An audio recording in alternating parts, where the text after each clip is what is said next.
Santos TV apresenta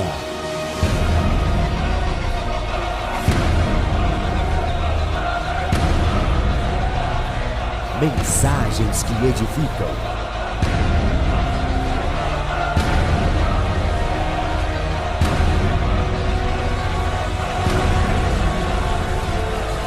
Com o apóstolo Paulo Ribeiro. Vamos lá, Mateus capítulo 14. Domingo passado eu ministrei uma palavra aqui, chamada Manifestando o Reino, e nós chegamos até um ponto nesta palavra. Eu disse que eu iria buscar uma direção do Pai, se eu deveria continuar essa palavra, e eu vou continuar ela. Eu preciso que você fique muito atento, deixe seu tico e seu teco funcionar, para que você possa entender tudo o que nós vamos ouvir do Pai hoje aqui. Diga para o teu irmão: tem coisas de Deus hoje, especificamente para você. Isso. Domingo passado, alguns de vocês não estavam aqui, nós falamos de manifestar o reino, usamos o texto de Mateus capítulo 14, que nos direcionou para uma palavra. Domingo passado nós falamos sobre Mateus 14, e dentre tantos versículos que nós lemos, eu quero destacar o versículo 19. No versículo 19 de Mateus 14, nós lemos semana passada: e tendo mandado que a multidão se assentasse sobre a erva, tomou os 5 pães e os 2 peixes, e erguendo os olhos para o céu, os abençoou, e partindo os pães, deu-os aos discípulos, e os discípulos à multidão. Diga comigo: tomou o pão nas mãos, partiu, deu para os discípulos, e os discípulos para a multidão. Então o que nós aprendemos do Senhor semana passada? Que esses 5 pães é uma palavra profética direcionada para os nossos dias, simbolizam os 5 ministérios que o Senhor deu para a igreja: apóstolos, profetas, evangelistas, pastores e mestres. Os 2 peixes significam uma era e um tempo, Judá e Efraim, e para o tempo que a igreja sairia para o evangelismo, para tomar as nações, que não é esse momento que nós vamos entrar nos 2 peixes. Falamos um pouquinho sobre isso. Então o Senhor abençoou os 5 ofícios. Ele tomou o pão, que símbolo, os 5 pães, o símbolo dos 5 ministérios, os abençoou e o partiu. E ao partir, ele deu para os discípulos que estavam caminhando com ele, cada um ofício. Repete comigo: cada um tem um ofício. Fala com cara de profeta para esse irmão do seu lado: cada um de nós temos um ofício recebido do Pai. E esse ofício ele deu para os seus discípulos. E o que os discípulos fizeram? Os discípulos foram à multidão entregar o pão. E o que o Senhor nos disse então semana passada? Eu e você temos pães nas mãos para colocar na boca de algumas pessoas que estão famintas, porque Deus separou um grupo de pessoas para mim, um grupo de pessoas para você, um grupo de pessoas para cada um de nós, para vivermos o que o Pai tem para nós. Quantos entendem o que eu estou falando? Então olha para suas mãos e diga: nas minhas mãos tem pão. Diga: e esses pães é para saciar a fome de muitos famintos. Olha para cá. Eu tenho dito e tenho lembrado a você nesses cultos que o ano dessa igreja para 2015 foi ano de maturidade. E quando nós olhamos Efésios capítulo 4, que fala dos 5 ministérios, fala que o Senhor deu esses 5 ministérios para a igreja para quê? Para a edificação dela, para a maturidade dela, para torná-la à estatura de Cristo. Então quando nós falamos de maturidade, nós falamos de compreensão. Quando nós falamos de maturidade, nós falamos de níveis de conquista. Quando nós falamos de maturidade, nós falamos de níveis de responsabilidade. Quando nós falamos de maturidade, nós falamos de coisas que Deus pode liberar e confiar nas minhas mãos. Repete isso comigo: maturidade significa o que Deus pode colocar nas minhas mãos. Por exemplo, quantos têm filhos aqui? Diga amém. Você que tem filho como eu, que já tem 10, 12, você que tem filho com 18, 20, quando seu filho tinha 5 anos, você dava um carro na mão dele? Não. Ele não sabe dirigir. Não é claro isso ele fazer, não é, a lei não permite isso. Então você só dá algo para uma pessoa fazer. Por exemplo, criança, você que tem ainda criança em casa, você não esconde faca, você não esconde tesoura, para que eles não peguem, não se machuquem. A gente não vivia fazendo isso com nossos filhos? Assim também é Deus. Ele pode confiar coisas em mim, coisas em você, à medida que a nossa maturidade cresce. E no ano de 2015, eu quero que você faça uma análise em você, quanto que você permitiu que Deus moldasse a maturidade em você. Ou você está terminando 2015 como aquele mesmo cristão que começou 2015.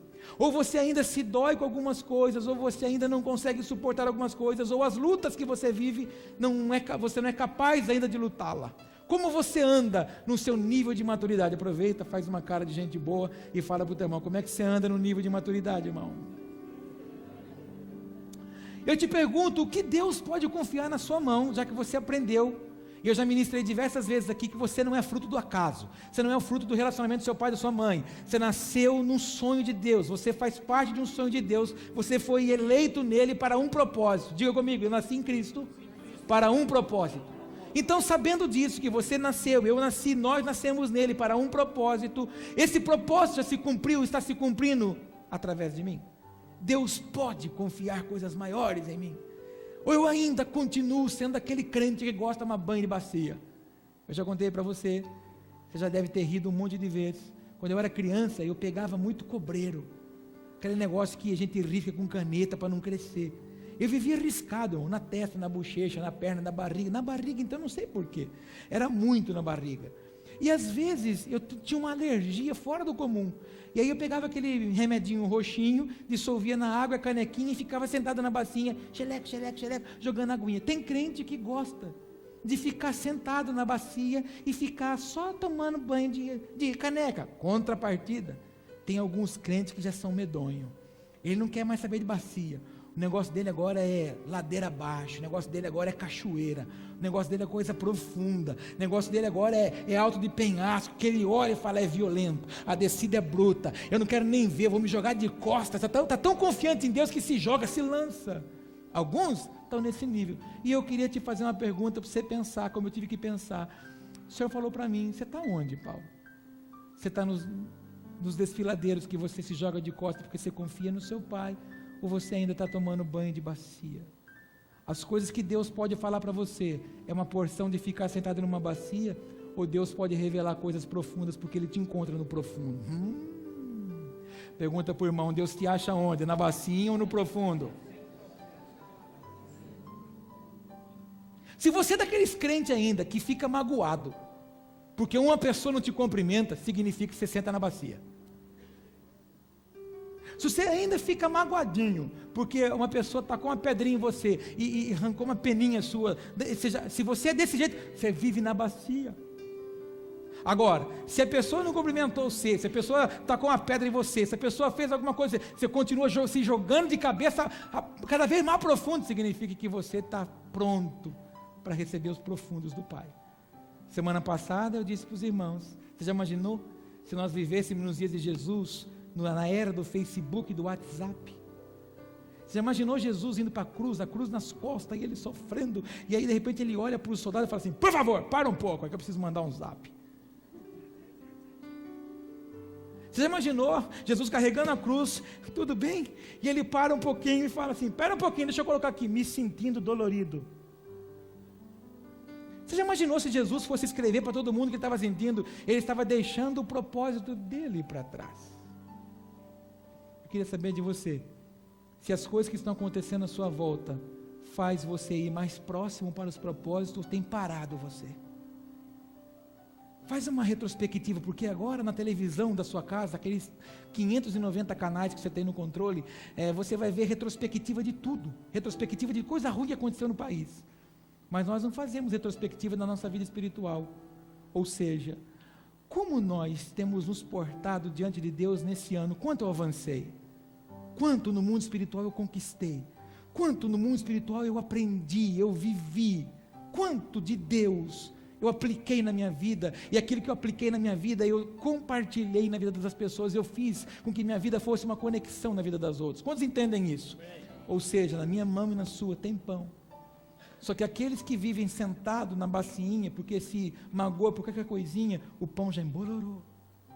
Existem alguns que vão, já levam o pão e voltam a buscar mais pão. Por quê? Porque eles estão loucos e desejosos em viver no profundo do Pai. Quantos entendem isso? Faz uma graça para o irmão para ele acordar, fala assim, sai da bacinha e vai para o profundo, irmão. Aí hoje eu quero convidar você a continuar lendo, Mateus 14. Nós vamos falar daquela história de que Jesus anda sobre as águas. Eu queria te extrair algumas coisas com você aqui, nesses minutos que eu tenho. Mateus ainda, capítulo 14, vamos lá, versículo 22. Se tiver aberta a sua Bíblia ainda, fala aleluia. Olha que lindo que você vai ler comigo agora, versículo 22. E logo ordenou Jesus que os seus discípulos entrassem no barco e fossem adiante. Fossem adiante para o outro lado, enquanto despedia a multidão. Diga comigo, entrassem no barco. E despedida a multidão, subiu ao monte para orar à parte. E chegada já a tarde, estava ali só. E o barco estava já no meio do mar, açoitado pelas ondas, porque o vento era contrário. Versículo 25. Mas, à quarta vigília da noite, dirigiu-se Jesus para eles, andando por cima do mar. Diga comigo, andando por cima do mar. E os discípulos, vendo-o andando sobre o mar, assustaram-se, dizendo: é um fantasma! E gritaram com medo. Jesus, porém, lhes falou logo, dizendo: tende bom ânimo, sou eu, não temais. E respondeu-lhe Pedro e disse: Senhor, se és tu, manda-me ir ter contigo por cima das águas. Diga comigo, por cima das águas. Versículo 29, e ele disse: vem. E Pedro, descendo do barco, andou sobre as águas para ir ter com Jesus. Mas, sentindo o vento forte, teve medo. Diga comigo, vento forte, teve medo. Versículo, continua indo 30. E começando a ir para o fundo, clamou dizendo: Senhor, salva-me. E logo Jesus, estendendo a mão, segurou e disse-lhe: homem de pouca fé, por que duvidaste? Fala comigo bem alto, por que duvidaste? Fala para esse irmão do lado, por que duvidaste? E quando subiram para o barco, acalmou o vento. Versículo 33, então aproximaram-se os que estavam no barco e adoraram-no dizendo: és verdadeiramente o Filho de Deus. E tendo passado para o outro lado, chegaram à terra de Genezaré. Diga comigo, chegaram à terra de Genezaré. Certamente, amados, você por diversas vezes já ouviu pregações em cima desse texto. Mas eu preciso continuar essa mensagem de domingo passado para que você possa entender o contexto da multiplicação dos pães e dos peixes. Quando Jesus multiplica os pães e os peixes, nós aprendemos alguma vez que enquanto o pão e o peixe estavam na mão do menino, ele estava apenas como 5 pães e 2 peixes. Mas quando foi colocado na mão certa, o Senhor multiplicou. Ao multiplicar aqueles 5 pães, que é o símbolo dos 5 ministérios, dos ofícios, do dom, da vocação que Deus tem para mim e para você, ele deu para o discípulo, vocacionou cada um deles, para que eles fossem a multidão para viver um propósito. Então o Senhor não queria que a multidão fosse saciada por ele, mas fosse saciada pelos dons que ele deu para os seus discípulos. E quando nós vamos para esse texto, na original, a Bíblia está falando ali, ordenou, mas no original grego, porque o Novo Testamento é todo grego, não é ordenou, é obrigou. Jesus então obrigou que os discípulos entrassem no barco. E quando nós vamos para o texto na palavra de Deus, a Bíblia diz que o amor de Cristo nos constrange. E essa palavra constranger no grego significa obrigar. Então a Bíblia então nos orienta que o amor de Cristo nos obriga. Então eles, por amarem a Cristo e caminhavam com eles, foram obrigados a entrar no barco. O barco é o símbolo da ativação do nosso ministério. Diga comigo, o barco é o símbolo da ativação do meu ministério. Então ele disse assim: olha, vocês vão entrar nesse barco, vocês estão obrigados a entrar nesse barco, e vocês vão atravessar para um outro nível, para um outro patamar, para uma outra história, para outros propósitos. Então ele estava enviando eles, levando eles para uma porção muito maior. Quantos entendem até aqui?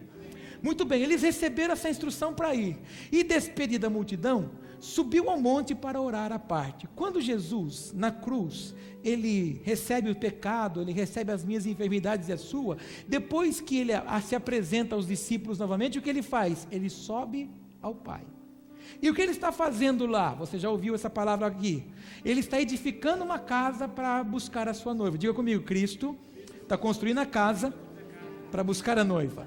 Então ele subiu ao Pai. Então essa palavra está denotando para nós o que ele fez na distribuição dos nossos dons, porque cada um de nós nascemos para um propósito. Repete isso comigo, cada um de nós Nascemos para um propósito. E de vez em quando eu escuto uns crentes meio sei lá, de cabeção, meio cabeça de gafanhoto, falando assim: ai, Deus não gosta de mim. Ai, porque Deus não me usa. Ai, porque Deus não faz nada comigo. Porque eu continuo aqui assim. Olha o fulano ali. Olha aquela fulana. Olha essa outra. Olha aquele então. Aquele ali chegou ontem na igreja. Deus já está fazendo isso. Não é que Deus está fazendo alguma coisa de diferente com essas pessoas que esse crente, cabeça de gafanhoto, fica olhando. É que essa pessoa assumiu o chamado dela, despertou nela qual é o pão que estava sobre as mãos dela, qual era o destino profético que ela tinha, e ela assumiu o papel dela e foi. Enquanto alguns estão ainda esperando que alguém venha e as empurre, alguns estão indo viver o que Deus tem para ela. Quantos entendem isso? Então o texto diz que Jesus subiu ao monte para orar. É o mesmo símbolo que ele enviou o seu povo para tomar as nações, para tomar os povos, e foi ao Pai. E o Espírito Santo hoje é o meu, o seu, o nosso Consolador. Quantos entendem até aqui? Já eu chego onde você precisa entender. Versículo 24, e o barco já estava no meio do mar, açoitado pelas ondas. Fala comigo, no meio do mar, açoitado pelas ondas. Aonde que eles estavam sendo açoitados? No meio do propósito do seu ministério. Todos nós, quando assumimos o nosso chamado e somos enviados pelo Pai, quando estivermos exercendo o nosso papel, vai vir muitas situações. É como se nós estivéssemos dentro de uma embarcação. Eu queria que você entendesse algo que está ali escrito no versículo 25. Mas a quarta vigília da noite dirigiu-se Jesus para eles. Qual é a quarta vigília da noite? As vigílias são divididas em 3 horas. Então começa a contar quando? 6 da tarde. Das 6 às 9, uma. Das 9 à meia-noite outra. Da meia-noite às 3, uma. E das 3 às 6 mais uma. Então Jesus despediu eles no início da noite. Mas na quarta vigília da noite só. Jesus só foi entrar no barco das 3 da manhã até as 6, não dá para bater com certeza qual hora, mas Jesus não foi assim, entra no barco, vai ali que eu já vou, não, Jesus mandou que eles fossem exercer o papel deles, que eles fossem ativar o chamado deles, o dom deles, fossem exercer o que eles haviam acabado de receber, pela multiplicação e pela imposição do Senhor, e o Senhor subiu ao Pai. Então eles tinham que viver com disposição aquilo que o Pai tinha dado a eles. Mas quando nós olhamos a palavra mar, eu queria que você depois observasse na sua casa, toma nota aí, lá em Apocalipse 17, no versículo 1, fala que a grande prostituta está sobre o mar, sobre as águas, e estas águas no versículo 5 fala que são os povos, uma grande multidão.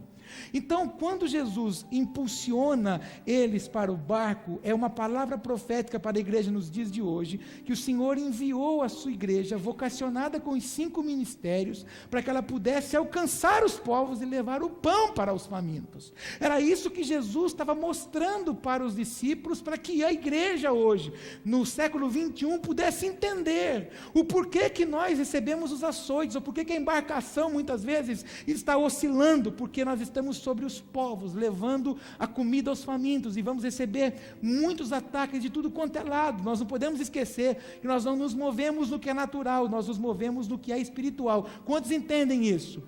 Mas olha a atitude daqueles que foram, na verdade, vocacionados. Olha a atitude daqueles que receberam do Senhor os seus talentos, receberam do Senhor a vocação ministerial. O versículo 26 é claro, e os discípulos, vendo-o andando sobre o mar, assustaram-se, dizendo, ou seja, é um fantasma. Muitas vezes é assim que nós nos comportamos, estando no meio da nossa jornada. É assim que às vezes nós nos comportamos, nos assustando ou não compreendendo aquilo que estamos vivendo quando somos enviados pelo Pai. Os discípulos não haviam entendido o que Jesus estava dizendo para eles. Os discípulos não estavam reconhecendo o agir do Senhor na vida deles, e assim também sobre nós. Você acha que Deus fez você para vergonha? Você acha que Deus fez você para passar dificuldade? Você acha que Deus fez você para você ser humilhado? Você acha que Deus fez você para você ser lançado a qualquer outro lugar? Não. Deus fez você para ser sal da terra, luz do mundo, imagem e semelhança dele, para vencer, triunfar aonde você colocar a planta dos seus pés, porque há um destino do Pai na minha vida e na sua vida. Quantos entendem isso? Então diga comigo assim, há um destino profético, sonhado por Deus para a minha vida. Fala isso para o teu irmão, há um destino para você, que Deus sonhou para você. Agora, como eu e você estamos nos portando nesse nosso destino? Será que nós não estamos nos assustando com algumas coisas e é o próprio Cristo querendo se mover? Porque às vezes acontece alguma coisa na nossa vida, o que a gente faz? Grita, está amarrado. Ou quando não, a gente liga para a irmã Silvia, olha, é o seguinte, irmã, você é minha parceira de oração, eu estou passando uma prova, olha, o diabo está se levantando para cima de mim, você me ajuda a oração para amarrar esse demônio? E na verdade ela não tem que amarrar, ela tem que dizer, Senhor, eu quero compreender o que o Senhor tem para mim nesse momento. O que os discípulos precisavam fazer era compreender o envio que o Pai estava dando a eles. O Senhor estava tentando dar a eles um nível maior. Fala isso comigo, nível maior. Diga, era uma plataforma isso. E o que eu e você fazemos com as plataformas de Deus, com os envios do Pai, aquilo que Ele permite que eu e você experimente, porque você só vai passar a ser perito de alguma coisa quando você desfruta, ou melhor, ninguém desfruta do que não compreende. Por exemplo, há algum tempo da minha vida, eu precisei trabalhar num açougue, lá na empresa que eu trabalhava no supermercado, e olha, você está olhando para mim e fala assim, o quê? Todo internado aí, açougueiro, dos bons ainda. Mas quando eu comecei a trabalhar, eu saí da parte de reposição de macarrão, e eu fui vender carne, e eu não sabia fazer outra coisa, não vender carne moída e salsicha, porque carne moída eu enfiava a mão ali e botava na balança, e a salsicha eu pegava as peças e contava por quilo. Agora, cortar bife, desossar o traseiro, o dianteiro, conhecer as carnes, eu precisei de um tempo para me tornar perito naquilo que eu ia fazer. Nenhum de nós aprendemos a fazer tudo de uma vez só, a gente tem que passar pelos estágios, e o que Deus estava dando para aquele povo? Um estágio, e quando eles estavam no seu destino profético, para viver o que Deus sonhava para eles, com os pães nas mãos, para ir levar para as pessoas, o que eles fizeram? Ai, é um fantasma, e gritaram desesperadamente. Versículo 27, Jesus porém, lhes falou logo dizendo, tende bom ânimo, sou eu, não temais. Quantas vezes Deus já não falou para mim e para você, não temas? Quantas vezes Deus não falou para mim e para você, viu? Sou eu que estou no negócio. A tendência nossa é assim, quando não dá certo, a gente larga a mão das coisas que é de Deus. A primeira coisa que nós tendemos a fazer é relaxar com as coisas que é de Deus. Você pode ver, você se converteu, você até criou um hábito de leitura de Bíblia, mas não lê mais. Você pode ver que você se converteu, você tinha até um hábito para fazer oração, já não ora mais. Você pode ver que você tinha um hábito de cultuar o Senhor, já não cultua mais. Você pode ver que você não faltava nenhum culto da igreja. Hoje tanto faz como tanto fez, você veio algum culto no meio de semana. O importante é que você pelo menos vá no domingo. Então são hábitos que nós criamos por causa das coisas que estão à nossa volta nos assolando. A primeira coisa que nós temos a fazer é abandonar as coisas de Deus, e Deus constantemente tem que falar isso para nós. Ei, tem bom ânimo, sou eu.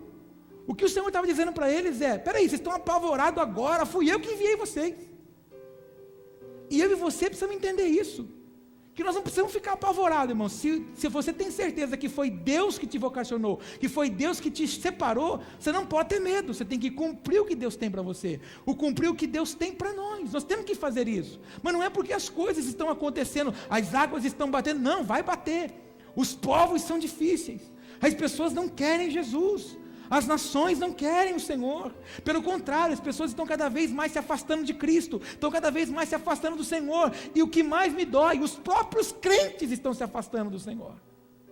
Eu já contei em 2 cultos seguidos aqui, em 2 domingos seguidos, de cada 10 pessoas que descem as águas do batismo, só 3 ficam, e nem sempre desses 3 permanecem, porque as pessoas elas querem ter uma vida com Cristo, mas elas não querem viver o que Cristo tem para elas. A profetisa Márcia disse uma coisa aqui quinta-feira, que é muito séria, e você tem que pensar nisso. Qual foi a parte do texto, sede santo como eu sou santo, que nós não aprendemos ainda, ou não entendemos ainda? A Bíblia diz, sede santo como eu sou santo. Repete isso comigo, sede santo como eu sou santo. Fala para o irmão, seja santo, irmão, como Deus é santo. Olha para mim, desse texto que eu e você conhecemos, o que nós não entendemos ainda? Você já aprendeu comigo que santo não é apenas separado. Nós aprendemos que santo, na palavra hebraica significa kadosh. E kadosh significa alguém em comum. Então quando o Senhor está dizendo, sede santo como eu sou santo, é seja incomum como eu sou incomum. Deus não está querendo que eu e você compartilhe com os pensamentos de fariseu. Deus não quer que eu e você ande com pessoas que blasfemam contra Ele. Deus não quer que nós nos relacionemos com pessoas que ataquem a Ele. Deus não quer que eu e você sente na mesa das rodas de escarnecedores, de pessoas que só sabem falar o que não acrescenta. Não é isso que Deus quer para mim e para você. Deus quer que eu e você sejamos incomuns. E qual é o nosso problema em entender os propósitos do Pai? Que a primeira coisa que a gente faz é abandonar as coisas com o Pai. Eu disse para os irmãos aqui na aula terça-feira, foi uma aula tremenda. O ano que vem se programa para você vir nas aulas. Deixa eu te contar uma coisa. Sabe o que me apaixona com o povo judeu, Meire? Sabe, pastor Samuel, o que me apaixona com o judeu? E que às vezes a gente fala que eles são bitolados em oração. Sabe o que me apaixona, Karine? O que me apaixona no judeu é que o judeu não marca compromisso no dia que ele vai adorar o seu Deus. Vai na casa do judeu fazer churrasco, dia de Shabat, vai. Vai que você fica lá na frente da casa dele com a costela na mão, fica lá e explica dele. Ele está adorando o Senhor. Aquele dia, ele não marca outra coisa na agenda dele, a não ser um compromisso com o seu Deus. E nós? O domingo, a gente aprendeu nos enfiar a cabeça na nossa cabeça que o domingo é dia do Senhor, amém? Mas o domingo é nosso. A gente não vê a hora que o culto acaba para a gente ir para os nossos esquemas. Ou quando não, a gente já marca os esquemas e fala assim, pô, vou para o curto.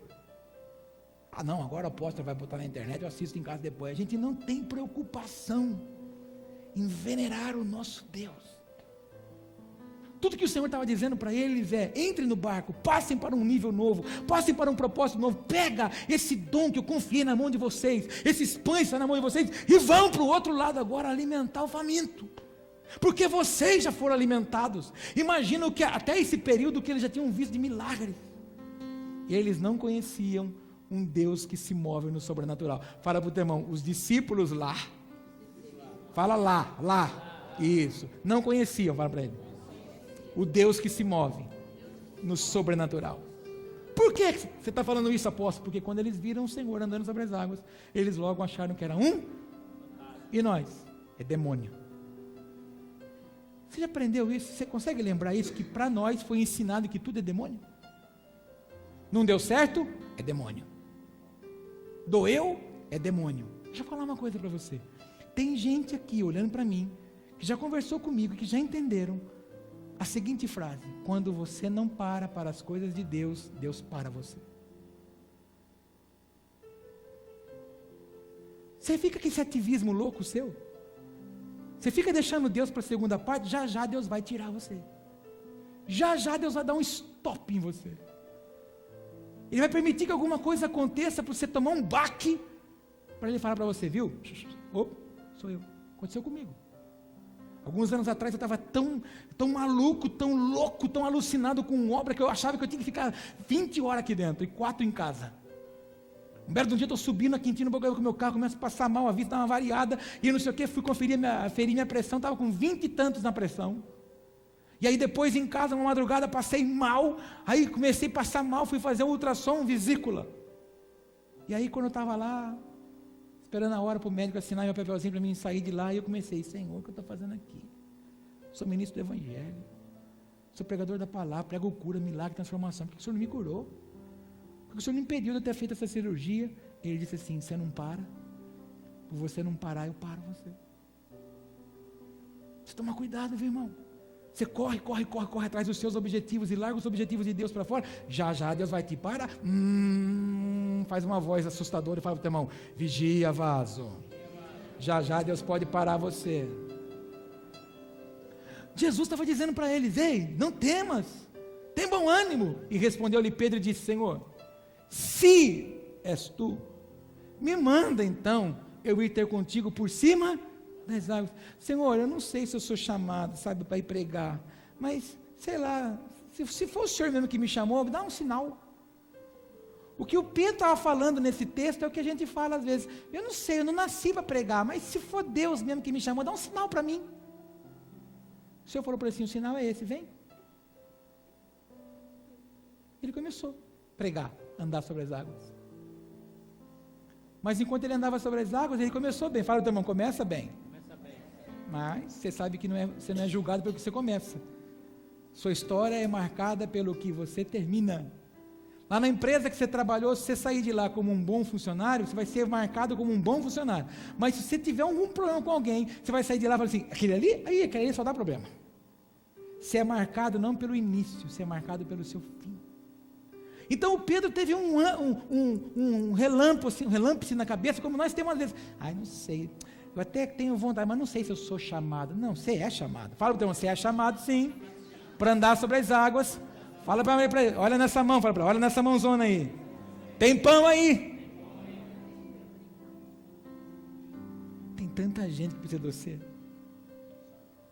Apóstolo, mas quem tem que pregar é você. Jesus disse assim, olha, eu não vou lá pregar para eles. Quem vai pregar para eles é vocês. O pão está aqui. Pô. Vai lá e faz a obra. Eu estou aqui hoje, desde o domingo passado, para despertar você, tu que dormes, para você entender que o pão já está na sua mão, a habilidade já está na sua mão, o dom já está na sua mão, você só tem que ter coragem de pisar nas águas e andar. Fala para o irmão, pisa logo nessa água. Ele disse, vem, descendo do barco, andou sobre as águas para ir ter com Jesus, mas sentindo o vento forte, teve medo, e começando a ir para o fundo, clamou dizendo, Senhor, salva-me. Quantas vezes? Ai, Senhor, eu não aguento mais essa vida. Senhor, por quê? Por quê? Porque observou a velocidade das adversidades. Enquanto Pedro continuou vivendo o chamado, o grande problema nosso é esse, irmão. A gente não é mais vencedor porque a gente tira os olhos do foco. Aproveita, já que você está tão íntimo desse irmão do seu lado, e fala assim para ele, onde é que estão os seus olhos? Está no Senhor aí, apóstolo. Você está aí na minha frente agora. Mas para onde nós estamos mirando? Qual é o nosso objetivo? A profetisa deu um exemplo aqui quinta-feira que é tremendo, estou fazendo a pregação dela também aqui hoje. Ela disse assim, onde é que você quer chegar? Nós perguntamos isso para o nosso filho esses dias. Nós dissemos para ele, filho, onde é que você quer chegar? Quero chegar assim. Ele falou, beleza, é lá que você quer? Para você chegar lá, você está fazendo o quê?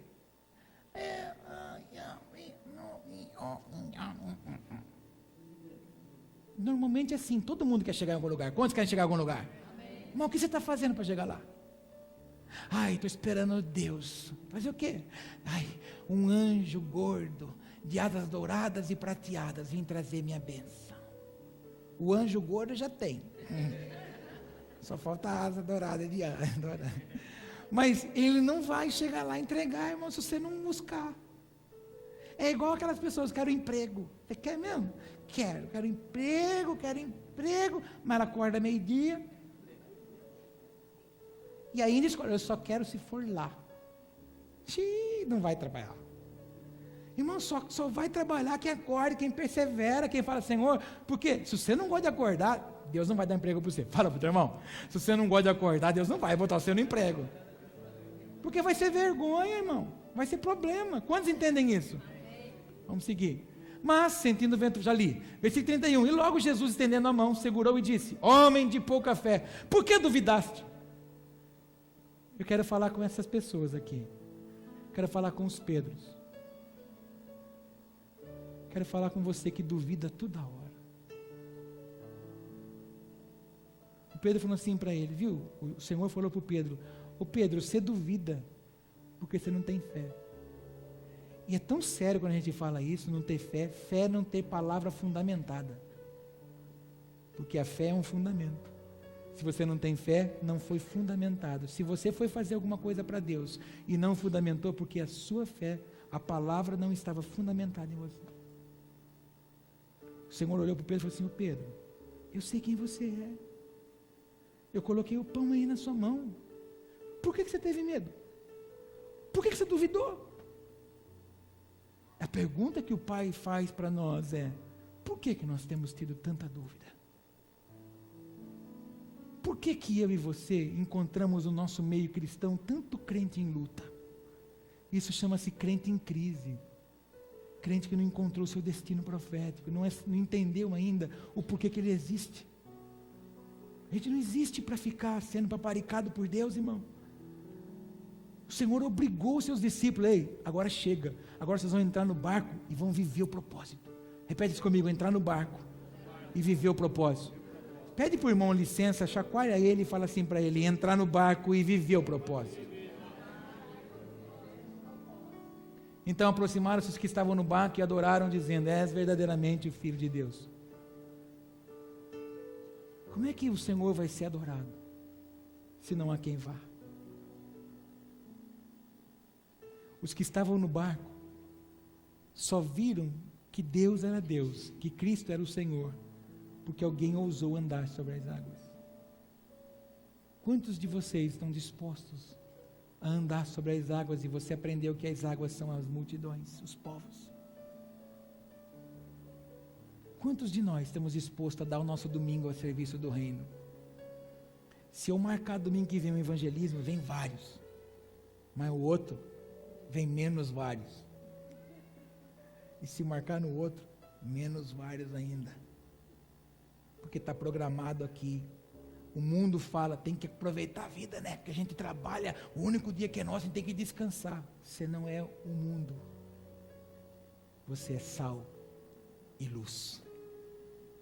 Você é alguém em comum. Conta para o teu irmão, você é alguém em comum, irmão. Quantos compreendem essa palavra? Versículo 34, e tendo passado para o outro lado, chegaram à terra de Genezaré. Diga comigo, terra de Genezaré. Presta atenção, a palavra que eu preguei aqui, eu preciso resumir ela numa frase, para você entender onde você tem que chegar. Jesus disse assim para os discípulos: o ministério está na mão de vocês. Os pães estão aí. Pode ir. Entra no barco e passa para outro nível. Depois que vocês viverem o que vocês têm, o destino profético, vocês vão chegar lá na terra de Genezaré. Genezaré chama-se Jardim do Senhor. Se você viver o propósito, você chegar no Jardim do Senhor, isso significa a sua, minha, nossa salvação como noiva. Vamos herdar com o Pai. O Senhor não estava dizendo para eles apenas uma palavrinha, e nem essa palavra é uma palavra para você falar para o irmão: anda sobre as águas porque o Pedro andou. Não. Quando você vai falar para alguém agora, anda sobre as águas, é você dizer para a pessoa: anda sobre o seu destino profético. Anda sobre aquilo que Deus vocacionou você. Porque se você viver, você vai chegar na terra de Genezaré, a um jardim que o Senhor preparou para nós. Quantos creem que Ele virá? Amém. E Ele vai sacar a sua noiva, e para a sua noiva há um aposento, que ao subir para o Pai, Ele está preparando para mim e para você. Quantos entendem isso? Então repete comigo: há nas minhas mãos 5 pães, há na minha mão um ofício, há para mim uma incumbência de ir às nações, levar esse pão a todos os famintos. Diga assim: há um destino profético de Deus para mim, que Ele mesmo sonhou, para que eu possa viver incontavelmente. A Bíblia diz que quando o homem se casa, ele deixa a casa do seu pai, une a sua mulher e torna-se uma só carne. Diga comigo: deixa a casa do pai, une a sua mulher e se torna uma só carne. Esses 3 níveis de um casamento são os 3 níveis que tem que haver no relacionamento com Deus. Nós temos que deixar também aquelas coisas que nos prendem, nos aprisionam, para que a gente possa se unir aos propósitos de Cristo como noiva, para que a gente possa se tornar um com Ele para viver tudo o que Ele anseia. O mesmo projeto que Deus tem para um casamento de homem e de mulher, Ele tem também para com o seu povo. É hora de nós deixarmos coisas que nos prendem, que não nos permite ir para o destino profético. O que é que nos prende? Para alguns são as ligações, estão ligados em algumas coisas. Para alguns são situações, para alguns é timidez, para alguns é desânimo mesmo, para alguns é crise, para alguns é passado, para alguns é um monte de coisa. Tem que deixar, não tem jeito, deixa. Se une com o seu marido, com a sua esposa, se una com Cristo, viva o propósito de Cristo, sonhe os anseios de Cristo, e o próximo passo, se tornar um com Ele. É isso que nós vamos fazer. E a pergunta final é: você está disposto? Pergunta para o irmão: está disposto? Não, fala com mais violência na voz. Está disposto ou não está disposto? Disposto a quê? A andar sobre o seu destino profético. Está disposto a parar de ficar arrumando desculpa? Ou você vai passar mais um ano justificando? Porque o que mais se encontra no meio do povo de Deus é desculpa. E há uma frase que eu aprendi, que eu gosto de usar ela, em casa eu uso ela muito. Lá em casa, quando eu vou chamar a atenção de um filho, ele começa, eu falo, opa, como é que é mesmo? Quem muito justifica não gosta de se arrepender. Crente que só se justifica é porque não quer transformar. Não quer transformação. E o que a gente mais encontra para as pessoas não viver o propósito do Pai é desculpa. Vai passar mais um ano desculpando? Vai passar mais um ano justificando? É porque. Esses você tem que dizer, Senhor, eu vou sobre essa situação, eu vou andar, porque eu vou viver o projeto que o Senhor tem, porque há um ofício nas minhas mãos. Você é perito em uma área. Fala para o irmão, você é bom numa área.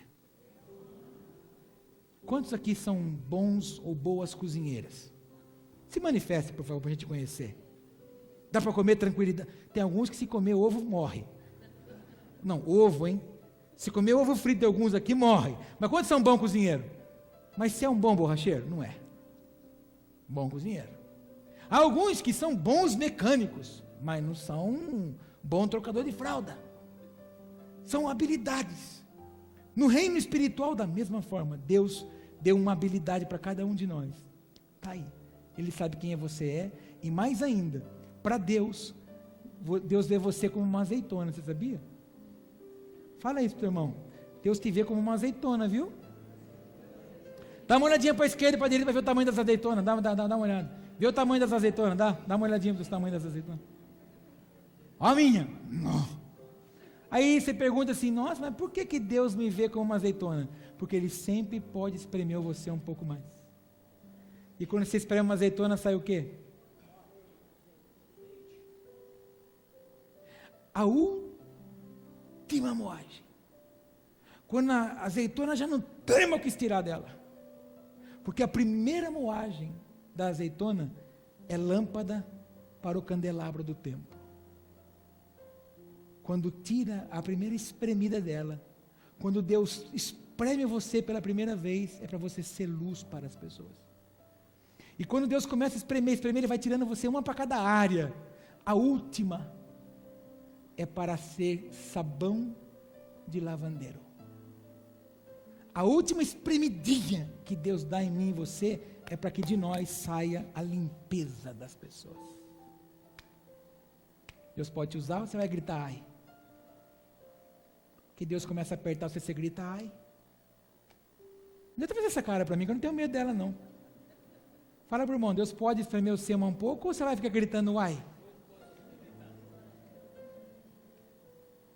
E eu vou dizer uma coisa para você, tem alguns que estão gritando ai porque você tem teimado nos apertos dele. Vamos mudar esse cenário hoje ou não? Quantos estão dispostos? Fiquemos em pé.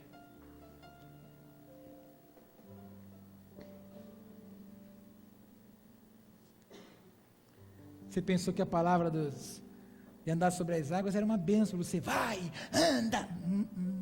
Essa palavra é muito séria. Vou perguntar de novo, quantos estão dispostos? Quantos querem ser azeitona? Para ser espremida?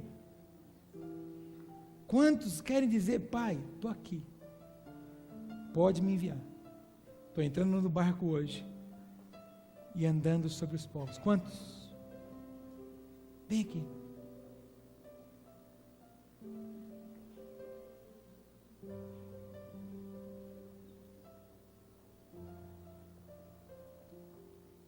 Glória a Deus, tem 2 valentes já. Tem 2 que querem ir. Tem 2 que querem entrar no barco.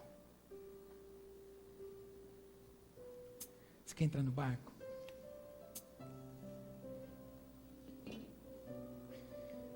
Que esse pão seja um símbolo. Você quer também entrar no barco? Você também quer? Você também quer? Eu disse que tem pão nas mãos, não disse? Você também quer? Você também quer entrar no barco? Você também quer? Já está no barco. Você também quer ir no barco, irmão?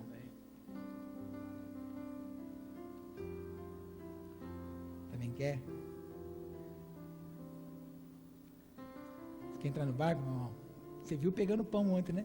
Tá vendo? Você também quer? Você também quer? Você também quer?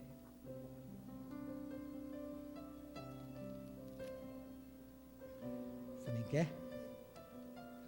Você também quer, Luiz Paulo? Você também quer? Você também quer? Você também quer? Você também quer? Você também quer? Você também quer? Você também quer?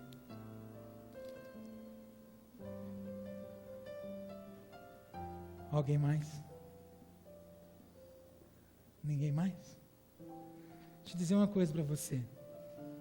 Todos que estavam dentro do barco tinham um pão na mão. Esse pão você não vai comer, esse pão é um símbolo do ofício. Todos eles tinham pão. Só que ousadia para tocar o pé na multidão, só teve um. De todos os que estavam com o ofício nas mãos, só um teve coragem de falar assim, então tá bom, deixa eu botar o pé. 11 covardes ficou dentro do barco, dizendo para o Pedro, ó vento! Ó Pedro, ó vento, Pedro! 11 não tiveram coragem. Que dentro da embarcação, você queira ser o Pedro. Que vive o sobrenatural. Um dia eu já falei sobre isso. Pedro teve um privilégio que nenhum deles tiveram. Pedro provou a ida e provou a volta. Porque depois que o Pedro afunda na ida, o Senhor toma ele nas mãos e fala, fica de pé aqui, Pedro. Peraí, pega aí. Vamos. Imagina a cara dos caras que ficaram covardes e não tiveram coragem de viver o ida.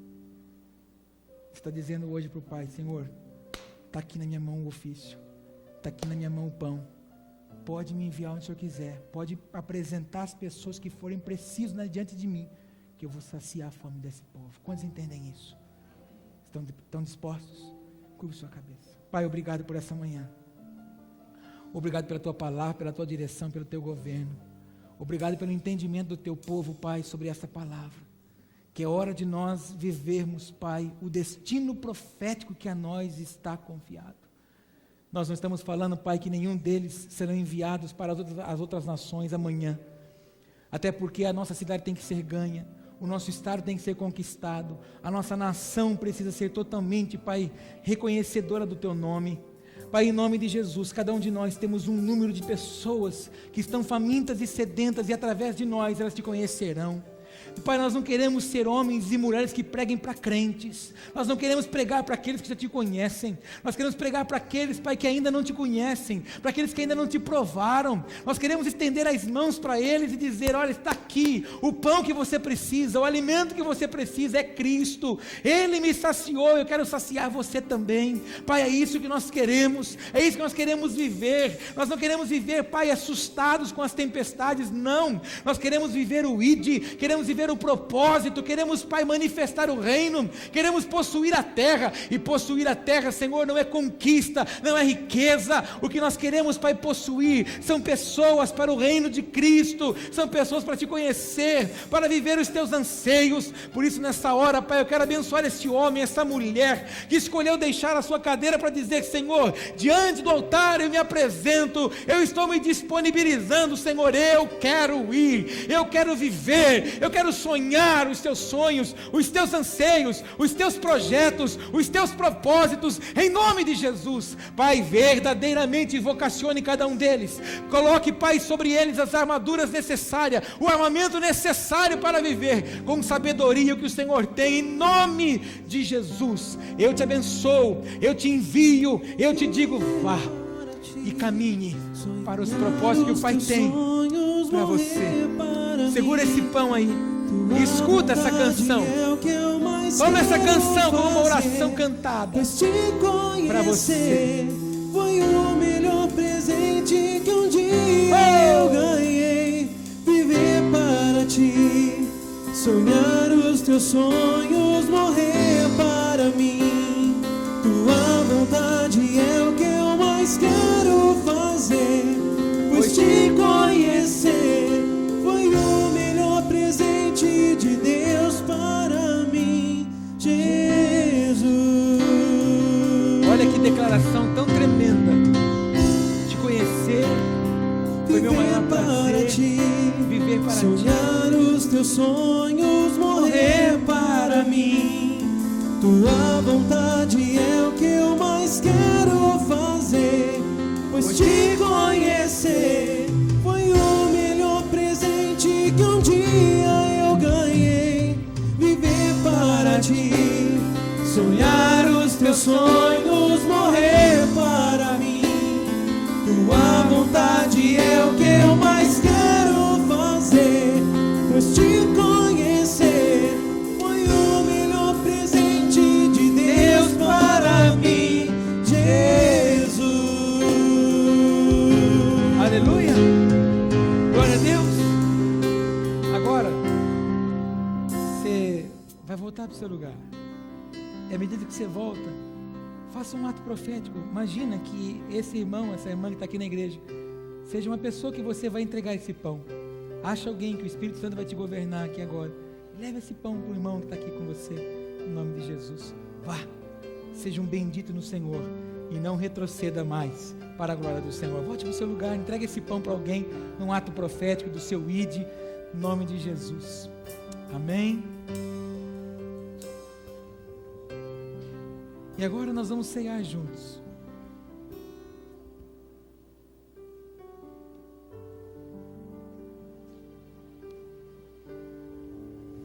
Glória a Deus. Todas as vezes que o Senhor nos dá o privilégio de ceiarmos, isso não pode ser um compêndio religioso apenas. É culto de ceia, então preciso tomar ceia.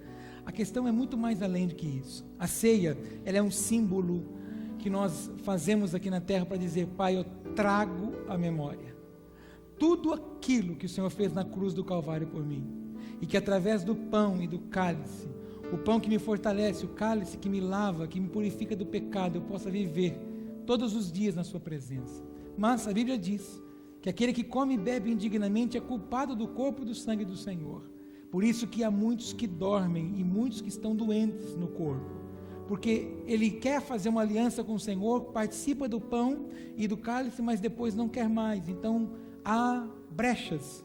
E o que nós temos que fazer é participar do corpo e do sangue, dizendo: Senhor, minha vida é sua, eu abandono meu pecado, eu já desci as águas do batismo, me batizei, já fiz a minha confissão pública que ando contigo, e a minha vida é para o Senhor.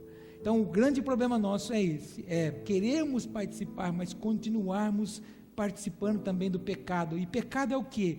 É tudo que causa separação entre eu e Deus. Então tudo aquilo que sai fora do princípio da palavra, eu disse terça-feira na nossa aula para os irmãos, a Bíblia inteira, ela se resume numa palavra: obediência. Veja, a Bíblia inteirinha, o que Deus está tentando mostrar para o povo é que eles vivam pela obediência. Eles estavam andando fora da obediência. Assim também deve ser a mim, deve ser a você. Nós devemos pedir perdão ao Senhor todos os dias, não é só no culto da ceia, porque pecamos todos os dias pelos olhares, pelas intenções, pela mão, pelos nossos lábios, pelo ouvido, pelo nosso nariz. Não é? Quantas vezes olhamos, ouvimos, tocamos em coisas que desagradam o Pai. Então, ao fazermos isso, temos que ter coragem de dizer: Senhor, pequei, errei, falhei, quero renovar minha aliança contigo. A gente tem que viver assim. Quantos entendem isso? Então, agora eu queria convidar você a baixar suas mãos e abri-las assim, num ato de humildade, dizendo para Deus que você está pedindo perdão a Ele. Você conhece sua vida, você conhece suas falhas, e nós vamos pedir perdão para Ele agora. Pai, em Teu nome e pelo Teu nome nós oramos agora, te damos graças por essa manhã, pelo privilégio de estarmos na Sua casa, celebrando o Teu nome, ouvindo, Pai do Senhor, o Seu anseio para conosco, para vivermos o Seu ID, para vivermos aquilo que o Senhor tem sonhado acerca de cada um. Agora estendemos as mãos, Pai, num gesto de humildade, dizendo: Senhor, pecamos contra Ti, pecamos contra as pessoas, pecamos, ó Pai, contra tantas coisas, e às vezes, Pai, corremos tanto, nos preocupamos tanto com as nossas coisas, que esquecemos de pedir perdão ao Senhor. Agora, Pai, nós queremos te dizer: Pai, perdoa-nos. Pai, limpa as nossas vidas, limpa, Pai, os nossos olhos, limpa, Senhor, o nosso ouvido, as nossas mãos, nossos pés, nossos lábios, limpa, Senhor, o nosso coração, limpa o nosso espírito, a nossa alma, limpa-nos, Pai, as nossas vestes de todo pecado, transgressão. Pai, limpa-nos, Pai, de toda mania que temos de viver apenas aquilo que queremos, e muitas vezes brigamos contigo e não vivemos o que o Senhor deseja. Pai, em nome de Jesus, obrigado por ainda sonhar conosco, obrigado por nos dar o privilégio de pedir perdão ao Senhor. Nessa hora, Pai, nós queremos dizer, queremos participar do corpo e do sangue do Senhor. Queremos, ó Pai, dizer a Ti que a nossa vida é sua, que os nossos sonhos não são importantes quanto os seus sonhos em nós. Por isso, Pai, renovamos a nossa aliança, em nome de Jesus, amém. Glória a Deus. Se você desceu as águas do batismo, se você ainda não desceu as águas do batismo, mas o próximo batismo está convicto, já abandonou as velhas práticas, se você está nos visitando, pertence a alguma outra congregação, está em comunhão com ela, participe conosco. Se você está nos visitando e não tem uma igreja, estamos convidando você a participar conosco do corpo e do sangue do Senhor. Você vai sair pelo corredor central, do lado que você está, vai pegar o pão com a profetisa mais com a pastora Elaine, o cálice com o pastor João, a pastora Rosana, e voltar pelas laterais. Só tome um pouquinho de cuidado das canaletas de fio para você não tropeçar. Feliz você que é convidado a ceiar. Saia do seu lugar e venha pegar o seu em nome de Jesus.